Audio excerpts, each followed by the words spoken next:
From WisPolitics in Madison, you're listening to Capital Chats. Hello, everybody, and welcome to a Capital Chats podcast brought to you by Spectrum. I'm Adam Kellenhofer, a reporter at WisPolitics.com, here with my colleague Kate Morton in the Madison office to talk about an interview she just got to do with Clean Wisconsin Government Relations Director Erik Kanter. So, Kate, what did you and Erik get to talk about? Well, Adam, we touched on a couple of different important water quality topics for Wisconsin, including PFAS.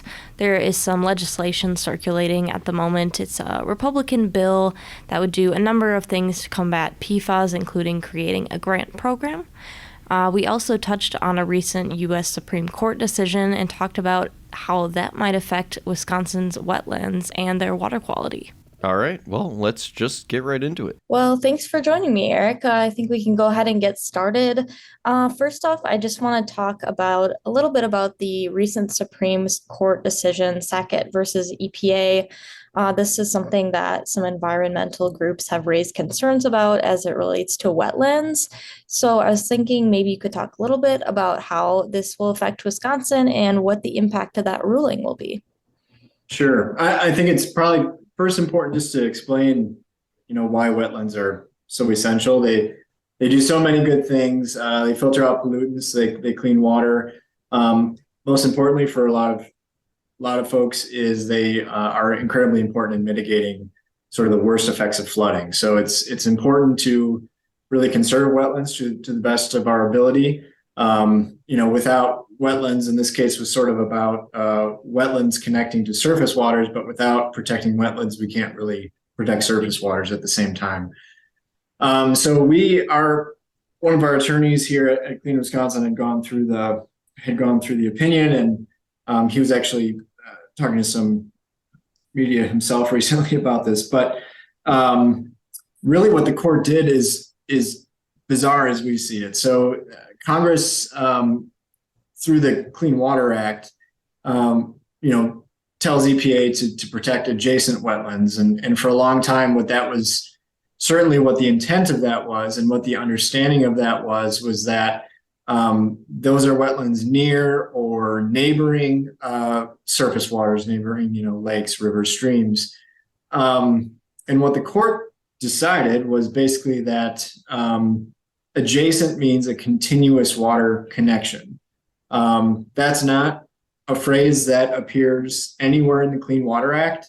I think it's safe to say they sort of pulled that out of the air. They sort of made that up, and that's certainly not how the Clean Water Act has been understood, and certainly not what the intent was. There's a few things what this means for Wisconsin. Luckily, Wisconsin has we have very good wetlands laws. And part of that is due to sort of another Supreme Court case from about 20 years ago that sort of weakened federal wetland protections. And there was really a bipartisan effort here in the state to say, well, if the federal government has sort of abdicated its duties on wetlands, we need to do something ourselves here in the state. And so there was a legislation that went through that really strengthened Wisconsin's wetland laws. And so certainly that's good for us in the face of this ruling. However, we're not completely unharmed here. Previously there were wetlands where there might be shared jurisdiction between the state and the federal government on a wetland. And so the state would get sort of the benefit of help from the federal government on those issues relating to those sort of shared jurisdiction. That was good for additional resources. It was good for information sharing, and it was a good partnership. Now, in the wake of this ruling and so many wetlands no longer being protected by the federal government, Wisconsin loses that partnership in a lot of cases. And I should say that in the wake of this ruling, really what this means is that there are some estimates, although it's really hard to calculate, but after the ruling, it's estimated that about half of previously federally protected wetlands are no longer protected. And so now it's up to states to protect the rest of that. And so, here we are in Wisconsin, and as I said, we certainly have a good law. But in addition to the issue I just raised, there's also Wisconsin also has there are wetland permit exemptions for certain non-federal waters. And now that there are certainly more non-federal waters in the state, that permit exemption has grown quite a bit for here in the state. And that's not something that, that permit exemption, when it originally went into effect, certainly not something that the environmental community was in favor of.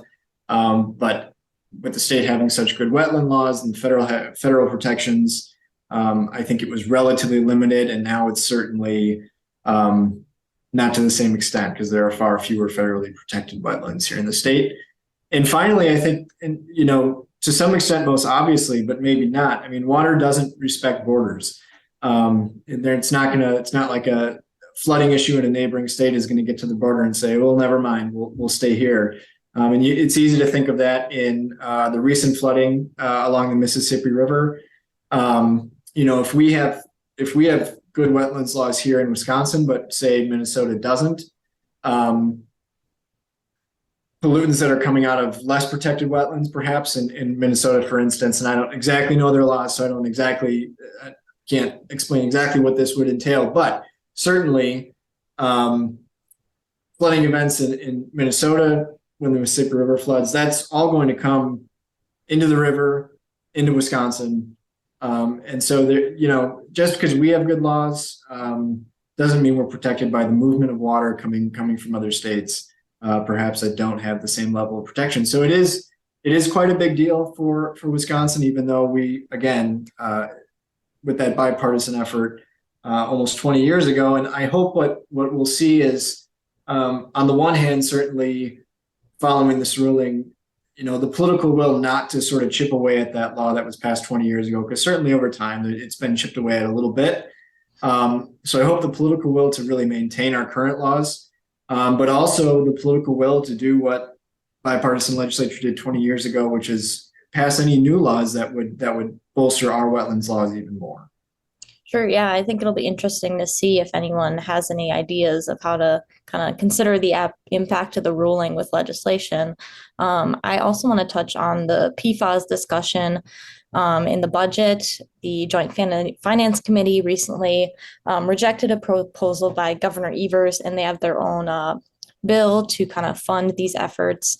Some people are kind of concerned that this funding is attached to a bill and the bill would need to pass in order to get that funding out there. I guess, could you talk about your thoughts on the bill, any concerns you have? Yeah, absolutely. Clean Wisconsin, we were certainly encouraged and no doubt pleased to see Joint Finance set aside $125 million for PFAS. That is, without a doubt, that's a major investment and a great, down payment on getting serious on cleaning up this issue. So we're appreciative for those efforts, and in combination with the bill, there are some pretty encouraging things in the bill as well. Certainly the municipal grants, putting money directly into the hands of municipalities for testing, for upgrading water systems, the grants for the innocent property owners, and other sort of grant programs in the bill. All of those are encouraging and good to see. I think where we're concerned, and a lot of folks in the environmental community are concerned, are specifically Section 10 of the bill, which sort of says what DNR can't do. And in reading that language, it certainly appears that PFAS is treated differently under the Wisconsin spills law as compared to other contaminants. For instance, the bill says that DNR can't require a property owner of a brownfield property to test for PFAS unless DNR has information that the property previously had a substantial amount of uncontained PFAS. That's they're treating PFAS differently there under that sort of statute. So, we're concerned about that. We're concerned that sort of tying DNR's hand, although the money is great, the grant programs are great.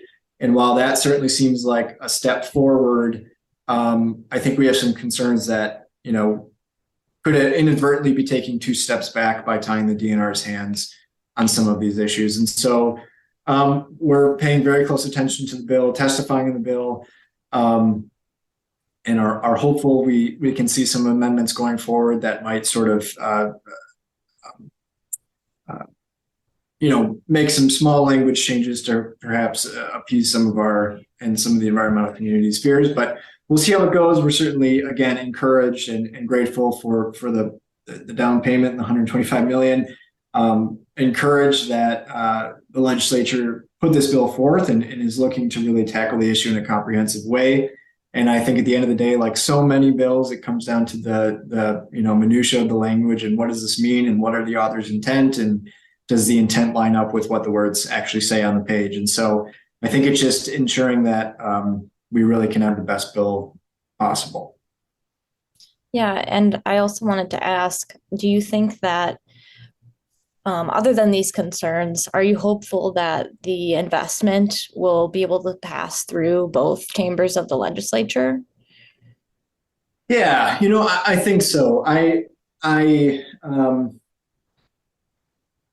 Finance's budget process is certainly a pretty substantial process. And I think when you get the legislative leaders and committee leaders in a room and they're talking through things and they arrive at that number, I think that number has been, I would hope and assume that number has been vetted through all the proper channels, and that when we get to a final bill that passes, there's no reason for anybody to believe that $125 million won't remain intact. I think that would be the hope of certainly Clean Wisconsin, certainly the environmental community, but I think that would be the hope of every citizen who's affected by PFAS currently. And I think that not only is that their hope, but they certainly deserve to take the legislature at its word. It promised $125 million, and they deserve that number at the end of the day. Okay. I also wanted to talk a little bit about a recent settlement with Kanter Farms, a concentrated animal feeding operation. Clean Wisconsin was involved in that lawsuit. Maybe you could just explain what that whole lawsuit was about and the impact of that, how it's significant. Yeah, so the original suit that went through Supreme Court, Clean Wisconsin won that case back in 2021. And the outcome of that case basically said that the DNR needs to exercise its authority to determine when monitoring and animal unit limits are appropriate for a given farm. So Clean Wisconsin, never argued that those conditions are appropriate for every farm and every permit, but that DNR at least needs to exercise its authority to determine when it is appropriate. And so I guess what we've been doing since then is our attorneys have been taking a look at, as farms go through their 5-year WIPDES permit renewal process, we've been checking just to see how the DNR is or isn't implementing its authority as in the outcome of that case. In a few cases, DNR has imposed groundwater monitoring. Certainly that's created some litigation. We've seen settlements, and I think that's the specific settlement that you're referring to in Kanter. And so we still have yet to see, we'll see soon how in the next few years about how monitoring is or isn't helping address water quality issues. It's never been Clean Wisconsin's position that monitoring was sort of the silver bullet that would be enough on its own. And monitoring just tells us, how we can better manage manure on farms.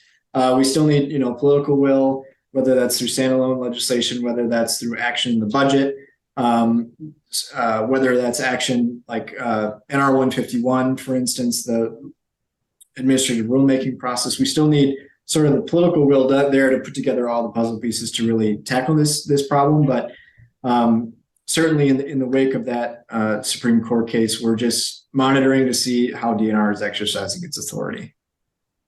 Okay, well, I think that's all the questions I have. Thank you for joining me on the podcast. Thanks, Kate. All right, Kate, thanks for bringing us that interview. It was wonderful to hear from Erik and you. If our listeners want to check out more stories about water quality in Wisconsin, they can head over to our website at wispolitics.com, where they can actually check out one of your recent stories on new water quality anti-degradation rules. But for now, I'm Adam Kelnhofer. I'm Kate Morton. Thanks for tuning in to WisPolitics Capital Chats, brought to you by Spectrum.